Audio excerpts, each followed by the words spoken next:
श्री शिवाय नमस्तुभ्यम साथियों, एक बार पुनः स्वागत है आपका आपके अपने चैनल शिव महापुराण में। माँ दुर्गा को समर्पित त्योहार नवरात्रि अब समापन की ओर है।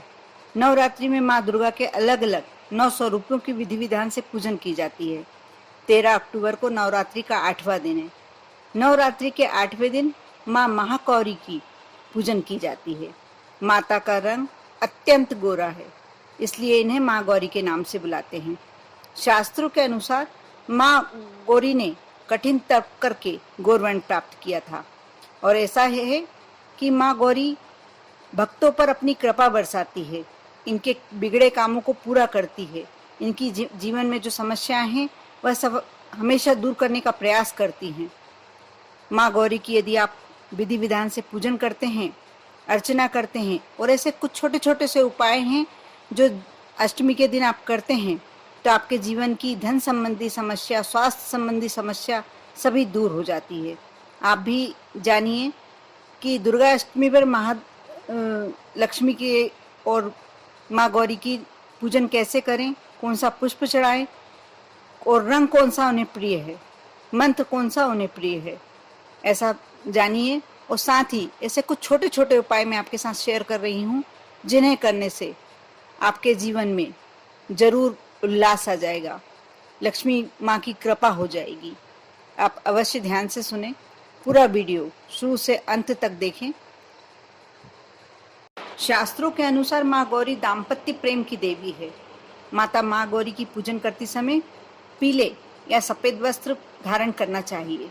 माँ गौरी का पूजन करते समय उन्हें पीले पुष्प अर्पित करने चाहिए, क्योंकि माँ गौरी को पीले पुष्प अति प्रिय होते हैं। और माँ के भोग में हमेशा हलवा तो लगाना ही चाहिए। साथ ही माता रानी को काले चने बहुत प्रिय होते हैं, वह भी अवश्य बनाना चाहिए। माँ गौरी की पूजन इस प्रकार करना चाहिए। सबसे पहले सुबह उठकर स्नान आदि से निवृत्त हो जाएं। इसके बाद चौकी पर माता महागौरी की प्रतिमा या तस्वीर रख लें। इसके बाद गंगा जल से शुद्धिकरण करें। अब चौकी पर चांदी, तांबे या मिट्टी के घड़े में जल भरकर उस पर नारियल रखकर कलश स्थापित करें। इसके बाद चौकी पर श्री गणेश, वरुण, नवग्रह, षोडश मातृका, 16 देवी, सप्तधृत मातृका, 7 सिंदूर की बिंदी आदि लगाएं, इनकी स्थापना करें। अब माँ अष्टमी और दुर्गा अष्टमी व्रत का संकल्प लें। मंत्रों का जाप करते हुए माँ गौरी समेत समस्त देवी देवताओं का ध्यान लगाएं। अब माँ गौरी का आह्वान करें, आसन दें उन्हें, अर्घ्य दें उन्हें, आचमन करें, स्नान कराएं, वस्त्र दें, सौभाग्य सूत्र उन्हें धारण करवाएं, चंदन लगाएं, रोली लगाएं, हल्दी लगाएं, सिंदूर अर्पित करें, दूर्वा अर्पित करें, आभूषण अर्पित करें, फूल, धूप, दीप, फल, पान, दक्षिणा इत्यादि अर्पित करें। अंत में आरती करें और मंत्र इत्यादि का जाप करें और इसके बाद प्रसाद बांटें। महाअष्टमी की पूजन के बाद कन्याओं को भोजन कराना अति उत्तम माना गया है। कहते हैं ऐसा करने से माँ गौरी शुभ फल देती है। इनके मंत्र इस प्रकार हैं जो आप जाप कर सकते हैं। या देवी सर्वभूतेषु माँ गौरी रूपेण संस्थिता, नमस्तस्यै नमस्तस्यै नमस्तस्यै नमो नमः। एक बार फिर पुनः सुने। या देवी सर्वभूतेषु माँ गौरी रूपेण संस्थिता, नमस्तस्यै नमस्तस्यै नमस्तस्यै नमो नमः। दूसरा मंत्र एक और है, आप यह भी जाप कर सकते हैं। ओम महागौरये नमः। एक और बार सुने। ओम महागौरये नमः। इस विधि से आप जो फल चढ़ाना चाहते हैं, जो फूल चढ़ाना चाहते हैं, इस विधि से आप पूजन संपन्न करें। अष्टमी तिथि हिंदू पंचांग के अनुसार अश्विन माह के शुक्ल पक्ष की 12 अक्टूबर को दिन मंगलवार को रात 9:49 से प्रारंभ होकर और 13 अक्टूबर 2021 बुधवार को रात 8:09 पर समाप्त होगी। अष्टमी का पूजन 13 अक्टूबर बुधवार को ही किया जाएगा।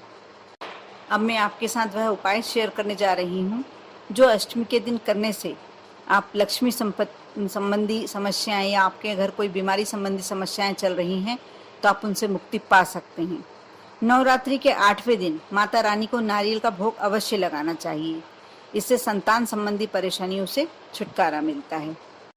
यदि नवरात्रि के 8वें दिन महाअष्टमी को निर्जला व्रत रखा जाए तो बच्चे दीर्घायु होते हैं। यदि सौभाग्यवती नारी महाअष्टमी के दिन माँ गौरी को लाल चुनरी समर्पित करती है तो उसके पति दीर्घायु होते हैं। कन्या भोज का महत्व तो कौन नहीं जानता। अष्टमी के दिन कन्या भोज का बहुत अधिक महत्व है। विविध प्रकार से पूजन हवन करके 9 कन्याओं को भोजन खिलाना चाहिए और हलवा आदि प्रसाद वितरित करना चाहिए। साथ ही कन्याओं को दक्षिणा के साथ ही श्रृंगार का सामान जैसे मेहंदी, चूड़ी, बिंदी और काजल भेंट करना चाहिए। ऐसा करने से देवी माँ सौभाग्य और संतान संबंधी सुख प्रदान करती है और पूरा आशीर्वाद प्रदान करती हैं।